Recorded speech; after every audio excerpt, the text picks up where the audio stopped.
Bạn xôm chuẩn bị xua lục rú trong ban mấy văn tô vị tá cái nick trong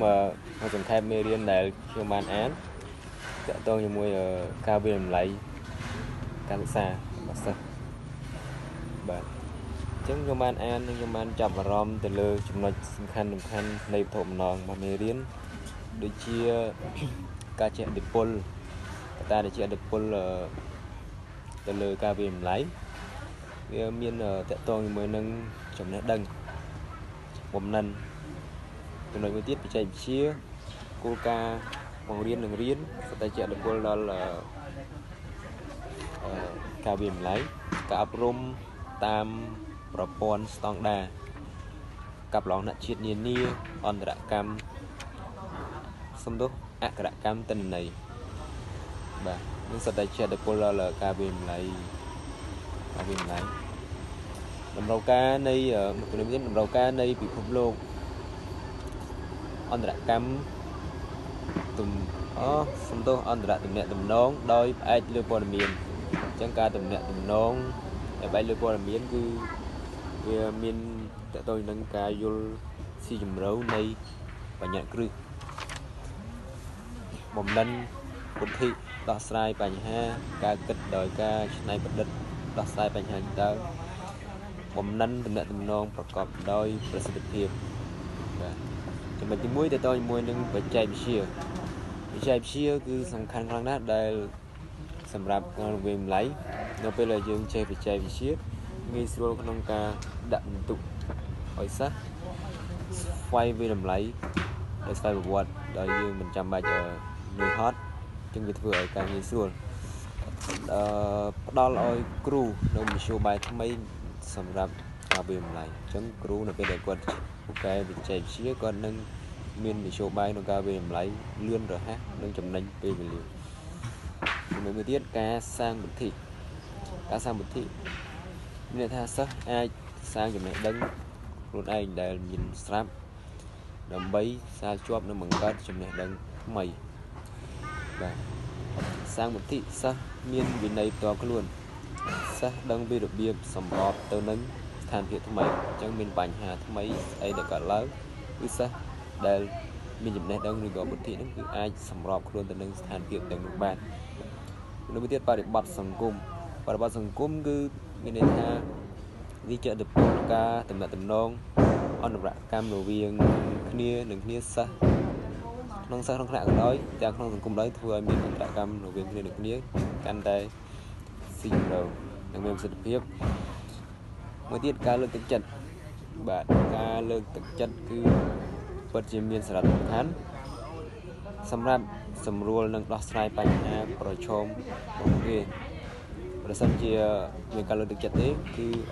អត់ដឹងថាសំណួរឬក៏អីដែលឲ្យ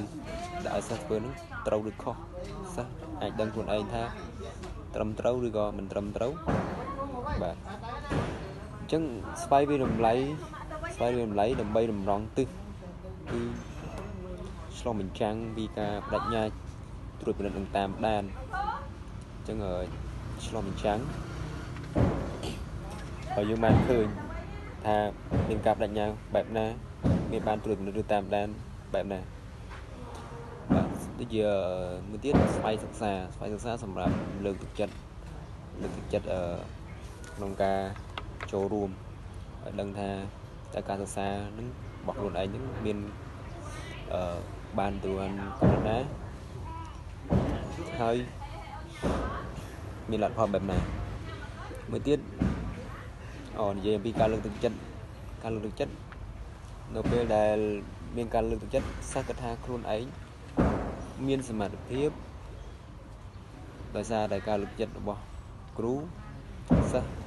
ដឹងថាខ្លួនឯងទទួលបានជោគជ័យឬមិនជោគជ័យតាមរយៈការសរសើរនិងលើកទឹកចិត្តធ្វើឲ្យពួកគេមានទឹកចិត្តសម្រាប់ខំបន្តទៀតដើម្បីរកចំណេះដឹងថ្មីនិងកសាងឬច្នៃប្រឌិតអ្វីដែលថ្មីបង្កើតថ្មីជាដើមធាតុផ្សំបាទជួយចំណុចមួយទៀតគឺធាតុផ្សំនៃការវិនិច្ឆ័យគឺឲ្យសិស្សកាន់តែមានភាពប្រសើរ chẳng sắc căn đại một sao lớn cái tiếp sau muối ca đã bình tụ oi bạn chẳng ca đã bình tụ oi chỉ là dùng khăn không ca về lại tha sản phiệp đây là riêng một vũ khí đòn rất nà bạn nà đây tiếp xong dùng khăn mới tiết cứ ca bắt đo còn miền trò lọp tấu Anna phía bàn chẳng bắt đo còn miền đôi chỉ ca về lấy tay ca về lại lật hòn lưng trâu bạn đăng đó Anna phía bàn của quận bài quận đằng quy sầm khăn mình trầm đã đằng là sao bỏ quận đấy như là phía ba quận trâu đằng chỉ chẳng bài làm bài quận vì số thả bàn mà cồn quận cứ dùng nhiều cồn bỏ quận bàn sạc xa đừng cái sầm đuôi cái rầm lâu nữa cũng là đặc hoặc hạt để cứu bàn đó của miền tây chúng mình tiếp tiếp xong nên cả miền lấy nên thay được job nâng khẳng lời mình đấy là cái sầm đuôi lại gần đây prasa cái vừa gần đây prasa chuyên mônนี่ได้เชียร์สำคัญvà ការបកស្រាយនឹងទៀតការបកស្រាយដើម្បីកំណត់គុណភាពអញ្ចឹងបកស្រាយការបកស្រាយលទ្ធផលសិក្សារបស់សិស្សដើម្បីកំណត់ថាសិស្សទទួលបានគុណភាពបែបការអប់រំដូចជាទាំង IQ ទាំង EQ បាទថាគុណភាពគាត់នឹងបែបណាអត្តចរិតរបស់គាត់បានទទួលបានបែបណាអញ្ចឹងការបកស្រាយនេះដើម្បីកំណត់អំពីលទ្ធផលគុណភាពទាំង